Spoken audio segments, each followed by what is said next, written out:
Hey all. So, you might be wondering where the hell have the videos been? Well, what's going on right now is what I can only describe as a pre-planned or, foreseen burnout when it comes to World of Warships. This happens every year about this time. I go balls to the wall with completing all of the holiday events and this past year clan battles in addition to that. And after all that is over with, I just kind of want to take a break from the game, kind of put it on the back burner. Now, I'll still log on and play from time to time, but I definitely do not devote as much time to it as, I would at any other point in the year. So it's entirely normal at this point, and really it only stops when something new big happens, like a new line coming out. Last year it was the French BBs that ended my little burnout funk. But this year, this month or so where I've been taking it easy with Warships, has seen the largest change to game mechanics in the game's history so far, that being the carrier rework. And you'd be hard-pressed to find anybody out there that didn't have some issue or another with the rework.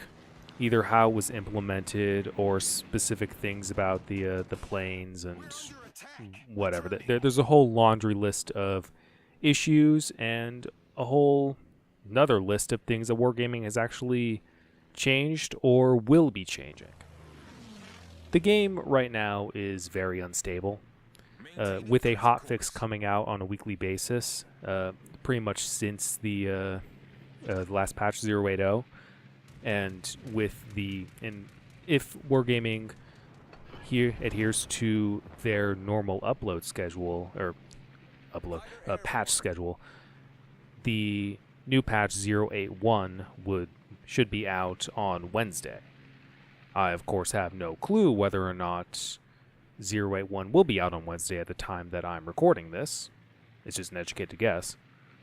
But yes, we can expect a whole another list of changes that will drastically affect how CVs play with that, just like they did with the hotfix last week, and the week before that, and the week before that. You see what I'm getting at.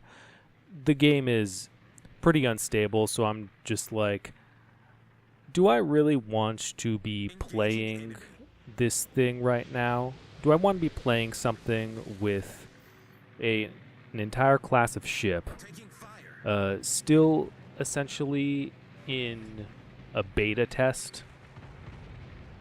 I don't know. It's Burnout that I saw coming. I frankly didn't expect to be going on this long. Maybe the British CVs will get me out of the funk, I suppose. But I don't know. I don't know if it's really the best idea for Wargaming to be adding yet another line of carriers. The two lines that we have so far are proving difficult enough to balance, particularly since they are adhering to the +2 -2 matchmaking. I will use this chance to again argue for +1 -1, even though I know it will probably never happen. It's like a demount all button for signal flags, or the premium IGN Kitakami returning. It's something that everybody wants, but is never going to happen. But we'll at least say it will sure as hell make balancing AA and aircraft a lot easier for Wargaming to do. If, say, a Tier 8 carrier ends up in a Tier 10 match, its planes get shredded. So you want to make them stronger, but you need to make them strong enough to where they won't get, I guess, completely destroyed in a Tier 10 match. You obviously want some punishment for attacking higher tier ships, especially in groups. But you don't want them to be so strong that they turn around and absolutely maul tier 6s. It would be much easier if you only had to balance for a range of 7 to 9 rather than 6 to 10. But again, it's like arguing for the implementation of a unicorn here. It's never going to happen. But how the hell is AA and planes going to be properly balanced then? Well, what most people are hoping for is probably unrealistic in that sense. Tier 8 is pretty much always going to be dominated by Tier 10. And interestingly enough, if Wargaming actually does put in a +1, -1 for the carriers and doesn't do it for everything else, remember that old division anchoring April Fool's Day prank that Euro did a while back? That would actually become a real thing. A Tier 8 carrier with +1, -1 would be able to ensure a top or at least mid-tier match for its Tier 8 division mates in battleships, cruisers, or destroyers. But yeah, that'd be funny, I think. But I don't know. As for, how the game is actually playing, well, after the initial, flurry, or I wouldn't say flurry, it was a goddamn avalanche of aircraft carrier matches. It was a 2 carrier match every single game I played for the first maybe 4 or 5 days, to which I was just like, no, enough of this. Thankfully, if I hop on now and play a few matches, I probably only get a carrier maybe 50% of the time. So playing something like a top tier destroyer, whenever I do get on, I usually will be messing around with a Harugumo. Whenever I do play that thing, I'm not, completely terrified of rocket planes, especially after the latest patch. But yes, the quality of life for surface ships it's kind of meh at the moment. With anti-air cruisers like the Atlanta, that's, we're having some fun with that, I guess. Particularly after they adjusted the AA on things like the Atlanta to where defensive AA has gone back to not being completely useless. It was completely useless when it was first introduced, but now it feels a bit better. Same thing with the hood. The defensive AA on the hood now functions more like a traditional cruiser defensive AA, as opposed to that real weird gimmicky rocket plane, like rocket launcher thing that they had. Frankly, they should have just had the normal defensive AA to begin with. It would have made it a lot less weird. But yeah, then in addition, they also had a laundry list of buffs for the hood and a bunch of other ships.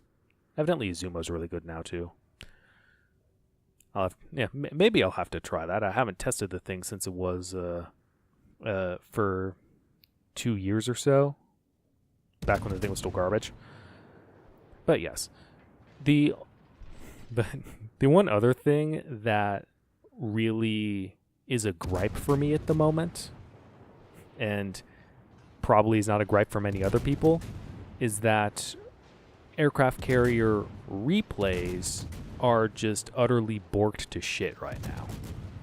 Obviously, with such a new mechanic, the replay system, being not officially supported by Wargaming, is gonna, take a little while to catch up. But as for the game that I was showing earlier, I had to actually recam that manually because there is a real bad judder every time I use the boost. And you use the boost a lot when you're using a carrier. And then you have some random incidents where the camera will just completely break and go off the squadron back to the carrier. It's like, I get it, the carrier looks pretty, but I want to see what the planes are doing. It actually happened at the very end of that game, where I was torp dropping a Normandy and actually getting a reset on a base cap in the process. And it was just like, nah, you want to look at the Lexington instead. But it was a good game. All I have are tier 8 CVs, and that was probably my best performance in one that I've gotten thus far. Got a high caliber, and that was the last thing I needed in order to finally complete honorable service with honors. Yay. But yeah, I'm kind of in limbo with the game at the moment. Mostly Haragumo fun time when I am playing, and when I am playing is not really a whole lot at the moment. That will probably change when the British CVs come out, or when something else happens that really, gets me back into the game, because at the moment, the instability is not really being combated by any worthwhile missions or anything else to do. Like, the directives are just there for the sake of being there, and all they're doing is rewarding coal and sometimes you'll get some weird, unique camouflages, but it's not really much of anything worthwhile, I don't think, at the moment. So, yeah.